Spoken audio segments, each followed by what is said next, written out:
Et bientôt aussi voyageuse à plein temps. C'est stylé de dire ça. Dès qu'on a eu un peu d'argent de côté, on les prenait pour voyager. Et on a adoré. Et puis l'année dernière, on a découvert le voyage en stop. Moi, j'ai entendu dire que généralement, c'est aussi les chauffeurs de camions qui prennent les... Oui, ça nous arrive beaucoup. En parlant de chauffeurs de camion, je pense qu'il y en a un qui nous a marqué.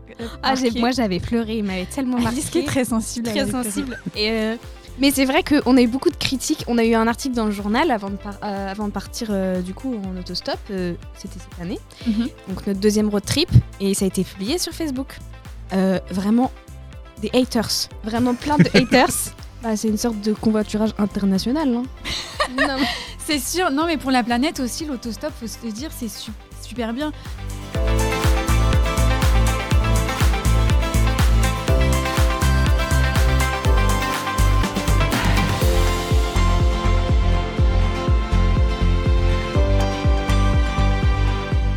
Bonjour et bienvenue sur une nouvelle vidéo de Parler Partager. Aujourd'hui, nous sommes avec les vagablondes. Mais qui elles sont ces vagablondes? Eh bien, nous sommes Alice et Eva, des voyageuses parfois autostoppeuses. Et on a 23 ans et nous sommes normandes. Du coup, Alice et Eva. Moi, je suis Alice et moi, je suis Eva. Est-ce que vous pouvez vous présenter un peu plus en détail? Donc, je m'appelle Alice, j'ai 23 ans. Dans la vie, je viens de finir mon bac plus 5 dans le marketing des dispositifs médicaux. Et bientôt, voyageuse à temps plein, pour le moment. Super. Et donc moi, c'est Eva, j'ai 23 ans, j'arrive bientôt sur mes 24 ans déjà. Et donc j'habite en Normandie et dans la vie, je suis éducatrice spécialisée, donc je travaille dans la protection de l'enfance. Donc rien à voir avec Alice finalement. Mais voilà, voyageuse aussi dès que j'ai le temps et bientôt aussi voyageuse à plein temps. C'est stylé de dire ça. De ouf. C'est vraiment, vraiment stylé. Ouais. Et vous connaissez depuis combien de temps? Depuis, on s'est rencontrés en CE2, c'était ma copine, ma super copine en CE2. On s'est un peu perdu de vue au collège. Et au lycée, on s'est retrouvés et après, on s'est plus lâchés. Voilà, donc depuis vraiment toute petite, super copine. Ouais. Et tout le côté du voyage, pourquoi vous aimez voyager? C'est une question un peu bateau. Oui, ou comment on a découvert notre amour pour le voyage. C'est ça. Alors, je sais qu'Alice, elle a pas mal voyagé en famille aussi. Moi, j'ai fait quelques colonies de vacances à 15 ans qui m'ont fait découvrir le voyage. Avant, je connaissais pas énormément. Et finalement, même dès notre majorité, dès qu'on a eu un peu d'argent de côté, on les prenait pour voyager. Et on a adoré. Et puis, l'année dernière, on a découvert le voyage en stop. Du coup, avant le voyage ensemble, est-ce que vous avez fait des voyages ensemble? Oui. Enfin, alors déjà, on est allés principalement à Marrakech ensemble. On a fait le Brésil aussi ensemble. Et après... Vous dites principalement, vous êtes allés à plusieurs reprises? Oui, et on y retourne la semaine prochaine. Oui, Marrakech, c'est quand même notre petite ville de cœur. Oui, on a raison. Souvent quand même. Et après, on a fait d'autres voyages. Du coup, en autostop, on a fait beaucoup de pays ensemble. Et le Brésil, la Croatie. Et après... Oui, mais avant l'autostop, il n'y avait que la Croatie, c'est vrai. Et Marrakech. Ouais. Voilà. Ouais. Le Brésil, c'est aussi en autostop ou... Après la même année. Après l'autostop, mais pas en autostop. D'accord. Ouais. Normal. Brésil, ouais. Du coup, l'autostop, d'où ça vous est venu et pourquoi? Alors, ça nous est venu un peu sur un coup de tête. Finalement, ça nous est venu l'année dernière. On voulait partir en Albanie, sauf qu'on avait vu en période d'été, les billets coûtaient au moins 300 €, alors que hors été, ils coûtaient 50 € aller-retour. Donc pour nous, c'était impensable de payer un billet aussi cher pour une destination qui n'est pas très loin. Et on a regardé un petit peu autour, on a scruté, on s'est informé. Si on passait par la Macédoine du Nord, on pouvait y aller pour 30 ou 40 €. 30 €. Et on s'est dit, pourquoi pas rejoindre l'Albanie en stop? Ouais, on s'est dit ça un soir. J'ai dit, Eva, on peut aller à la Macédoine. Et elle m'a dit, au pire, on le fait en autostop. Et moi, vu que je dis oui à tout, en fait, je suis un peu... On s'entraîne dans nos délires bizarres. Franchement, toutes les deux, on s'entraîne. Du coup, j'ai dit, carrément. Et en fait, on est vraiment partis en autostop. Voilà. Au début, on n'était pas les vagablondes quand même. Enfin, on n'avait pas de nom de team. Non, au début, on s'est juste dit, on est deux copines, on part en autostop, quoi. Et un jour, on partageait nos petites histoires. Et puis, on disait... En fait, on avait réservé une croisière en catamaran.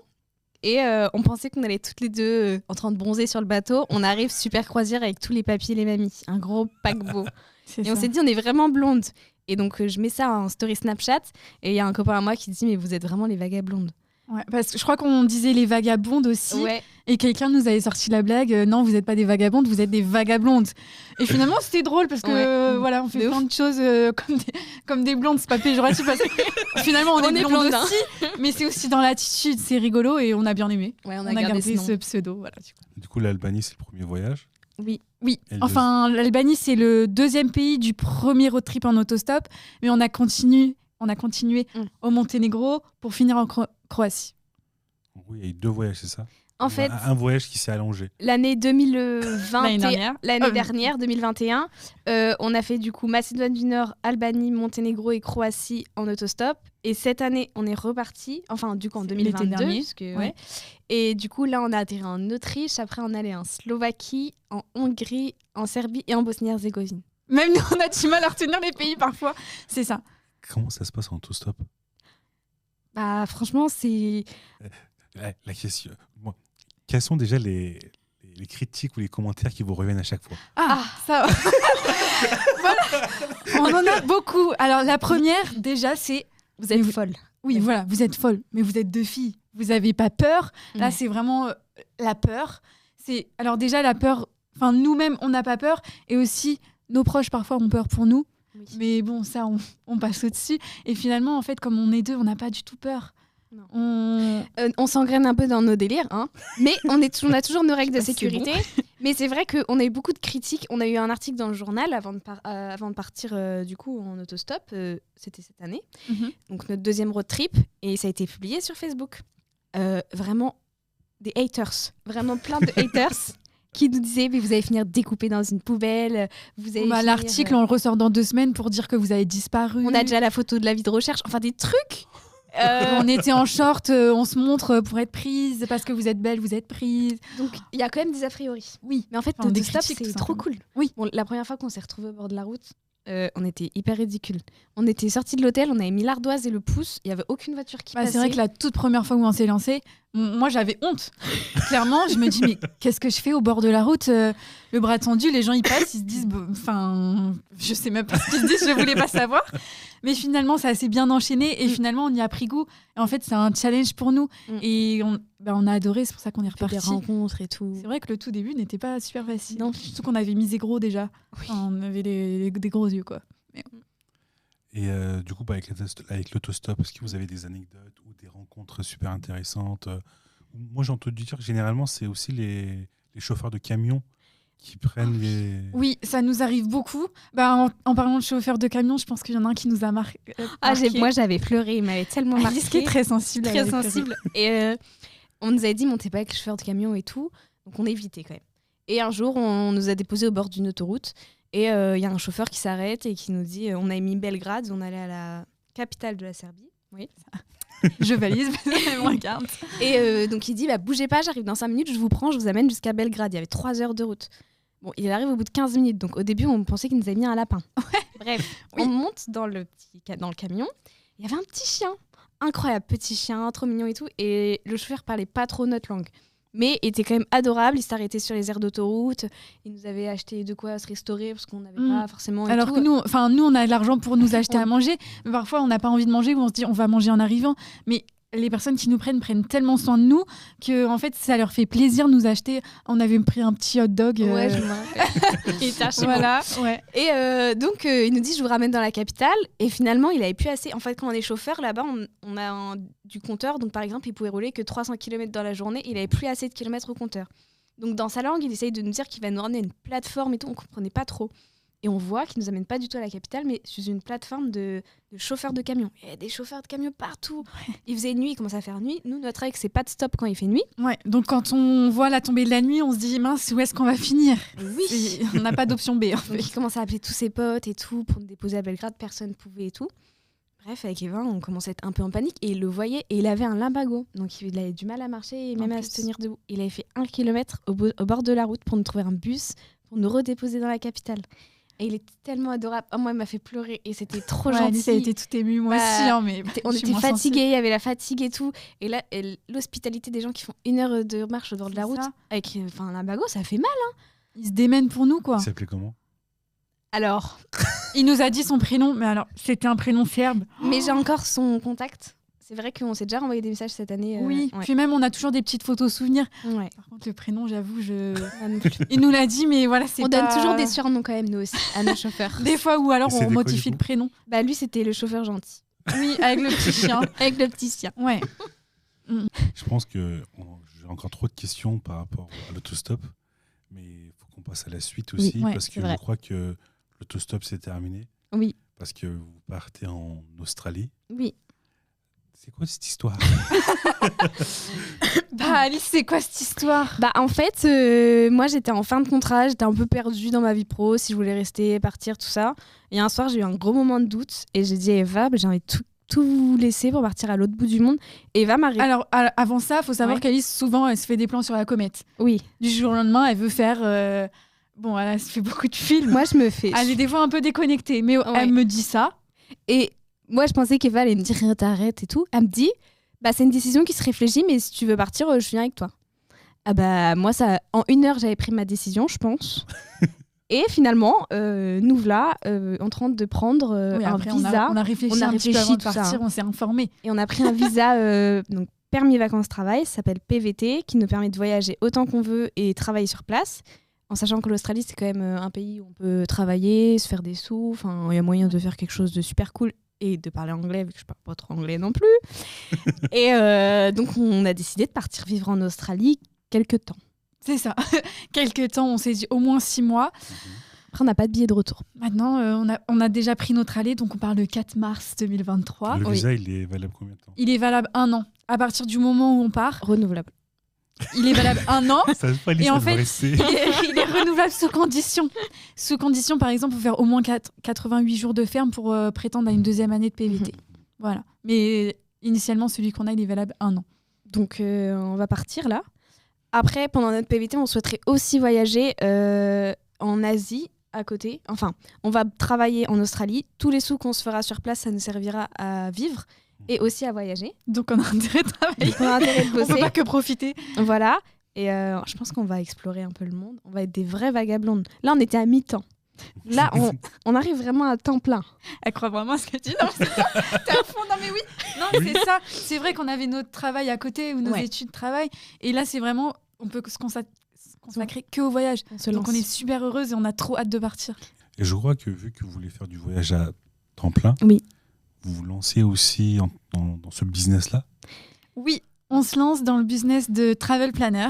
Donc c'est organisation de voyage pour les particuliers. Donc on organise un voyage sur mesure selon la demande du client. C'est différent d'une agence de voyage. C'est-à-dire que, par exemple, le client, demain, il vient, il nous demande je voudrais aller à Marrakech. J'ai tant de budget. Oui, Marrakech, du coup, on connaît bien. Finalement, vu qu'on connaît bien, c'est encore mieux aussi. J'ai tant de budget. Nous, on lui envoie tous les liens. On réserve rien à sa place. On n'avance aucun frais. Et c'est lui qui est en plein pouvoir de sa décision finale. Et du coup, c'est un peu différent d'une agence de voyage. C'est vraiment, comme Eva l'a dit, sur mesure. Du personnalisé. Et donc, on a décidé de se lancer. Parce que C'est en cours. c'est en cours, mais c'est parce que c'est ce qu'on aime faire. Et on n'a même pas l'impression de travailler parce que On le fait tellement avec plaisir que... Ouais. Passion, quoi. C'est Ouais. ça. Donc, Donc on on se se lance lance dans le grand aussi en bain. même temps que l'aventure en Australie, finalement. et on va pouvoir partager toutes nos aventures en Asie, en Australie. Et je pense que ça pourra donner envie à des futurs clients de nous faire confiance et de se dire elles voyagent, donc elles connaissent. Quoi. Et on connaît. Hein. Oui, oui, quand même. C'est ça. Super. Est-ce que je vous propose un café? Un thé, je suis pas assez adulte pour boire du café. On est encore. plutôt thé. Ok, Ouais. on va vous proposer un thé à ce moment-là. Super. Mais on appelle ça quand même la minute café. Ah, parfait. Pas de souci. On passe à la minute café.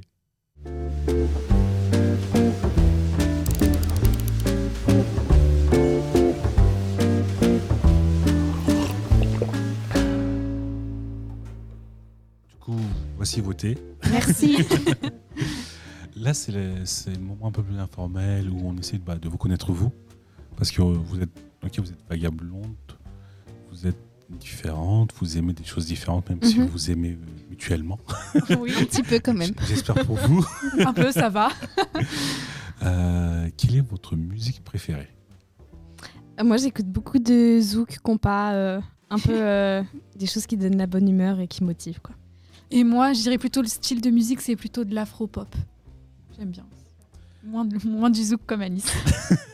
Est-ce que vous avez une musique, par exemple, que vous mettez pendant votre voyage ou qui vous motive pendant votre voyage?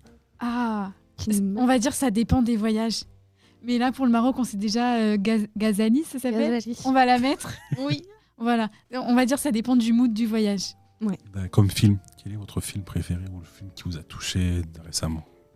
Alors, moi, je connais pas trop le nom, mais je pense que ça va parler à tout le monde. C'est le film turc sur Netflix. Alors, c'est 7 et je sais pas trop. Gokustaki. C'était un monsieur qui avait été emprisonné pour un meurtre qu'il n'avait finalement pas commis. Il était handicapé et ça montre des leçons de vie, et, que la maladie, des fois, elle n'est pas totalement prise au sérieux et que c'est important quand même de faire attention à la santé. Voilà. Bon, moi, je suis plus série Netflix, je suis pas trop film, j'avoue. Et sinon, en série Netflix, je dirais Black Mirror, j'aime bien. Super. Si on devait parler peut-être de bouquins, de livres, est-ce que vous lisez beaucoup? Je lis pas beaucoup, mais j'ai lu un livre récemment qui était quand même pas mal. C'était un livre, alors ça s'appelle Ma fille, je ne savais pas. Je ne connais plus le nom de l'auteur. Mais ça parle du trafic d'enfants au Sri Lanka lors d'adoption. C'était une dame qui avait adopté un enfant. Elle s'était rendue compte que sa fille était issue d'un trafic d'enfants. Et elle retourne au Sri Lanka pour connaître la vérité. Et c'est une histoire vraie. Et en fait, pareil, on se rend compte que dans le monde entier, il y a des inégalités. Il faut en parler. Intéressant. Je suis un peu trop sérieuse là. C'est que ça me ressemble pas. Bon, moi, je lis pas trop. Très sérieux. Oui, c'est vrai. Ouais. Et si je devais vous demander une personnalité ou un créateur de contenu qui vous inspire ou que vous suivez, ou qui fait ce qu'il fait? Moi, en termes de personnalité, je dirais Mike Horn, l'explorateur. J'adore ce qu'il fait. Enfin, je suis super admirative parce que j'aurais jamais le courage de faire de faire un tiers de ce qu'il fait. Et j'adore suivre ses explorations. Moi, je dirais Mae West. Alors, c'est une créatrice de contenu influenceuse qui a quitté son CDI pour lancer sa boîte. Alors, elle, c'est pas de l'organisation de voyage, mais c'est plutôt des bons plans, des vols, hôtels un peu moins chers, à des prix quand même assez réduits. Et elle voyage beaucoup, notamment dans les pays d'Afrique, toute seule. Et je trouve que c'est une preuve de courage et elle partage toutes ses aventures. Et actuellement, elle est au Nigeria. Donc, voilà. Super. Ouais, c'est super inspirant. Non, c'est vrai. Ouais, carrément. Et est-ce que vous avez un conseil à donner aux personnes peut-être qui voudraient se lancer en autostop ou qui voudraient se lancer au voyage à temps plein? Alors, plutôt sur l'autostop, moi je dirais, si vous hésitez à vous lancer, lancez-vous. Parce qu'on n'aura pas l'opportunité, pas forcément l'opportunité plus tard. Et souvent, on a des a priori qui nous bloquent. Et finalement, quand on se lance, les a priori s'envolent et on en redemande. Nous-mêmes, au début, on pensait jamais partir en autostop. Finalement, on a testé, on a adoré. Donc, se lancer et voir ce que ça donne. Ouais. Et quelqu'un qui veut voyager à temps plein, pareil, si vous avez l'occasion de le faire, faites-le. Parce qu'on n'a qu'une vie et que je veux pas, à 40 ans, se dire on aurait dû partir, on n'a pas voyagé assez. Enfin, c'est maintenant qu'on peut le faire en étant jeune. Et puis, faut suivre son cœur. Et si notre cœur il nous dit de voyager, il faut avoir un peu de sous, mais faites-le, quoi. Ouais, faut économiser aussi pour voyager, c'est une réalité quand même. Même si on voyage quand même à petit prix. Oui, mais de travailler. Moi, j'ai réussi à beaucoup voyager pendant mes études, par exemple, mais je prenais toujours des jobs étudiants. Je bossais 7 jours sur 7, mais je pouvais voyager et merci, ça m'a permis d'aller au Brésil. On n'a pas trop parlé, mais c'est un point que vous aviez abordé quand on a parlé en amont. C'est le côté la pollution d'air, à l'empreinte de CO2 et tout, c'est beaucoup plus... c'est une sorte de convoiturage international. Hein. Non. C'est sûr, non, mais pour la planète aussi, l'autostop, faut se le dire, c'est super bien. On n'est pas des bons exemples parce qu'on prend beaucoup l'avion, ce qui n'est pas très bien pour la planète. Oui. Mais il y a des personnes qui pourraient partir de chez eux en autostop. Ce qu'on voudrait faire aussi un jour. Je vous remercie beaucoup, les vagabondes, d'être venus à parler partager. Merci à vous. Merci. Et je vous demande aussi de liker la vidéo, de vous abonner si c'est toujours pas fait. Et aussi, n'hésitez pas à aller suivre les péripéties des vagabondes sur leur Instagram.